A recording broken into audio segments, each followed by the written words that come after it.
Good morning, Vietnam. I mean YouTube. This is Mugamago coming at you with a new video.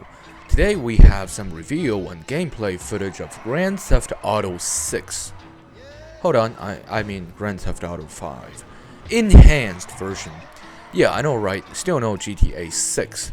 What the fuck, Rockstar? Anyways, this is a major update, although it doesn't quite feel like it, that brought some subtle quality of life enhancements and finally the long-awaited HSW modifications to the PC end after they already been made available on console 2 years ago. I would like to first go through some possible issues I saw on Reddit and Steam discussion, so you have an idea on what you might run into if you decide to upgrade your copy of GTA 5. Yes, I play on Steam, so I can't say for Epic or any other sources.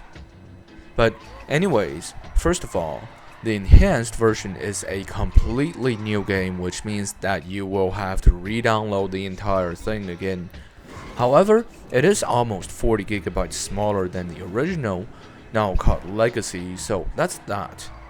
Steam allowed us to preload the enhanced version, but I did that on February 28th, and my game still shows Legacy when the update is supposed to be out. I had to download the enhanced version, which did not appear on my Steam until morning of March 5th. You are also able to find the game on the Rockstar launcher, but it says it's not available for my region, and thankfully, I am able to get it on Steam. Once you got your enhanced version downloaded, boot it, and there will be an option to transfer your character from the Legacy game. There are wrong information on Steam saying that you will have to do this on the Legacy version, and that is not true. You can delete the Legacy version right away and you will still be able to transfer your character progress on the interface of the enhanced version. There are also reports on Reddit about issues during the transfer. If you do run into these issues yourself, Rockstar support will be your best bet. I heard they're okay, surprisingly. Once you are done, you are basically good to go. Call up the mechanic, grab your favorite ride, and start victimizing the good innocent people of Los Santos like the brave little criminal you are. For the rest of this video, I will be talking about changes this new version brought. The most exciting news for me is the HSW or House Special Work update. How Special works? If you're not familiar with it, it basically allows you to make your cars go faster.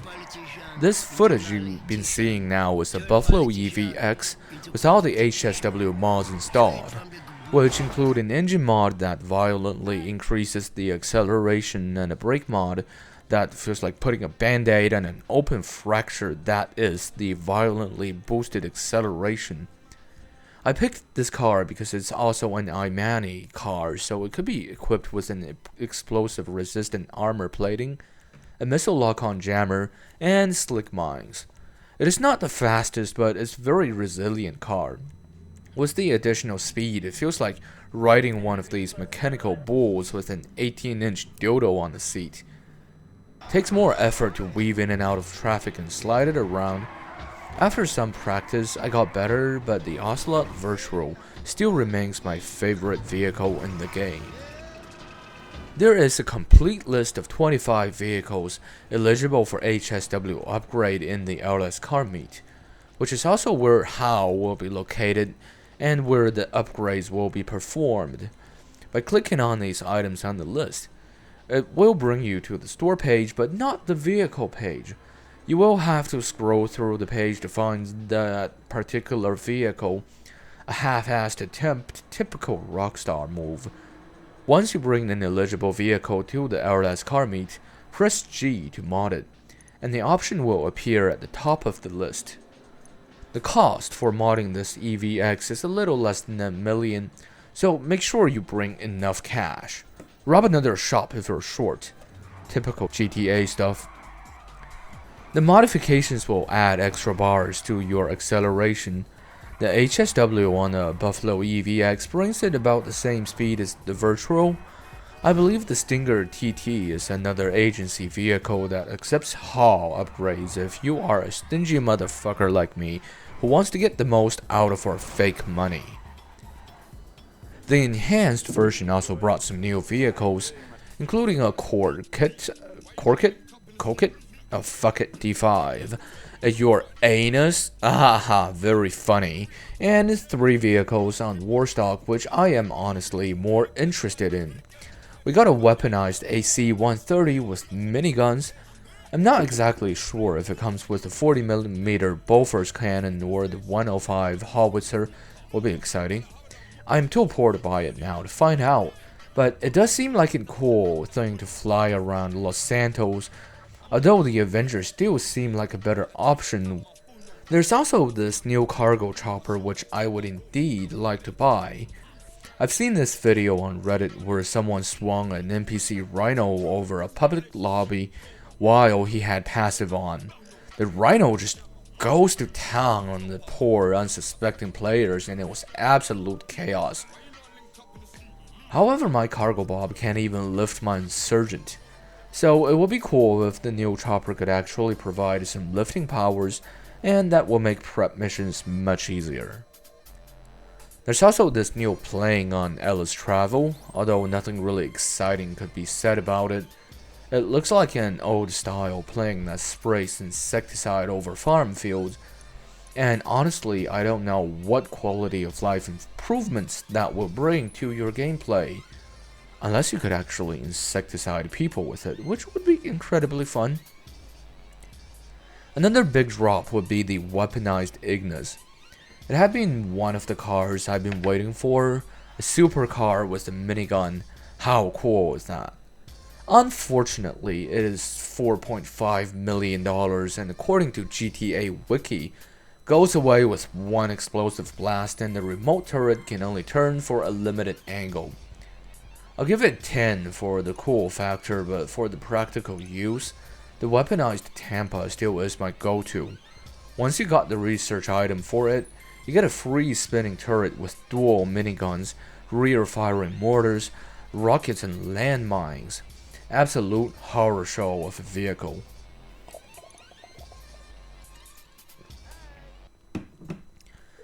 That's about it for the vehicle updates. Let's perform some of the good old in-out on some innocent Los Santos folks. See how is the enhanced gameplay holding up. Keep your glasses wide open and we shall start now. It did not take me long to get the attention of the officials, turning Los Santos into a war zone. For the graphics, the major update is ray tracing. I did notice that the shadows or reflections look a bit better than before. Windows on the buildings also seem to have more depth. Explosions got a bit more explodey and fiery and maybe small improvements here and there. Please do keep in mind that this is running on the highest graphics by the way, so what you see on your PC might differ depending on your own setup. So here is why I didn't get the weaponized Ignis. Being able to project firepower behind you was crucial as a lot of the enemies will be coming from behind. The front firing turret is nice but just not very practical. Some quality violence, that is. Mr. Police, someone put a machine gun on my roof. And Mr. SWAT, you are on fire today. Way to go, buddy. On your way to a closed casket funeral. And thank you for your service. Here's some lead for dinner. Take it. Take it. Have fun. Not having fun. Oh, you want to cut me off? Here's some more lead. But hey, I guess I can't really blame him. After all, the first lesson taught in airless driving school is probably when you see a speeding vehicle with 2 actively firing miniguns at its roof, act like a fucking cut it off. Sure, what's the worst that could happen?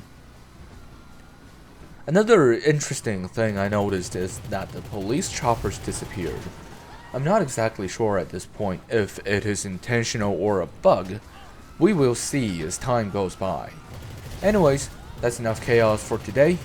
Doobie-doob. Bedways is best ways. Better go on home and get some spatchka. And this fucking happened. I don't know, most likely I got too close to one of those explosions. Anyways, we will end this video with some more drifting footage. I would also like to mention that they took away the in-game text chat. A confusing and totally toxic move. Just like the brain-dead NPCs spamming the same third-grader insults, the ridiculous vehicle prices, microtransactions, and the intentional traffic targeting.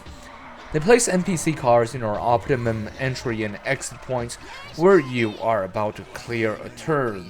To add injury to insult, they also have these NPCs drive like absolute bunkers, with their sole aim being hitting you and ruining your experience, which could be really awesome given the lineup of awesome vehicles and very solid physics engine. When you go on a mission where you get shot at, all of this becomes 10 times worse. This is very prominent on the Salvage Hard Drive mission, where somehow the NPC's little jeeps have more pushing power than your 6-wheeled riot wagon with a fucking plow. And that casino prep mission where you steal weapons from the Zancudo military base. NPCs will literally swerve from the opposite lane to hit you, so the rampaging, wretched drones can catch up and strike down on thee with great vengeance, and you ain't got nothing to do other than bending down and fucking taking it up the tailpipe and say, "Hit me harder, Rockstar," and put some stank on it.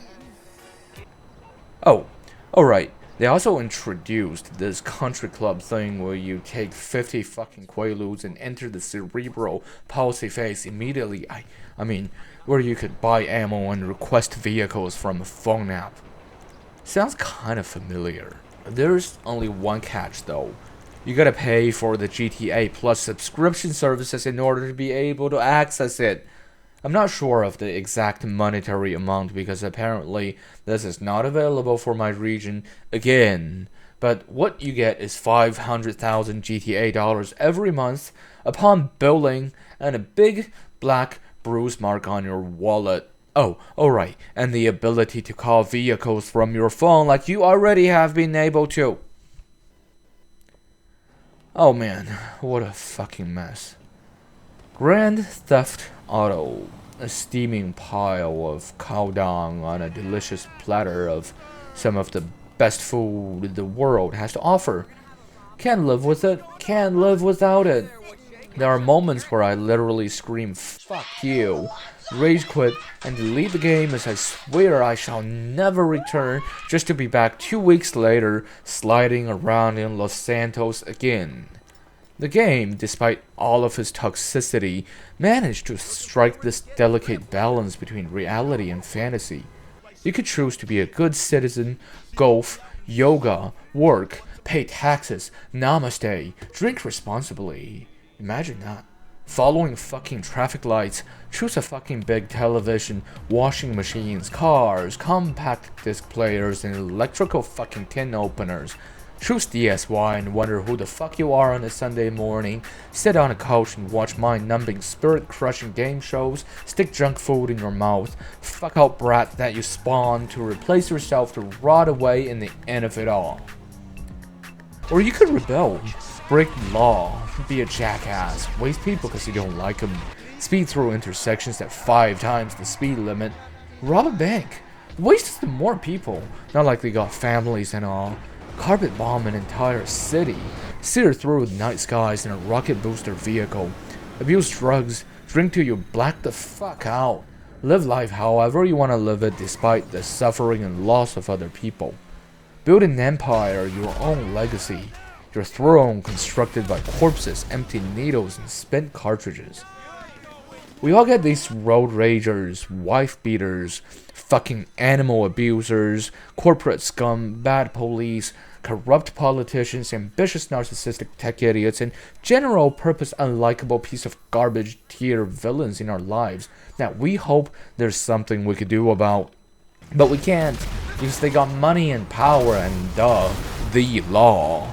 Well, the thing that makes GTA is that these antagonistic fucking bastardized imbeciles are all equal in front of your barrel. And how about that? Anyways, this is Muggle. Thank you for watching and see you later.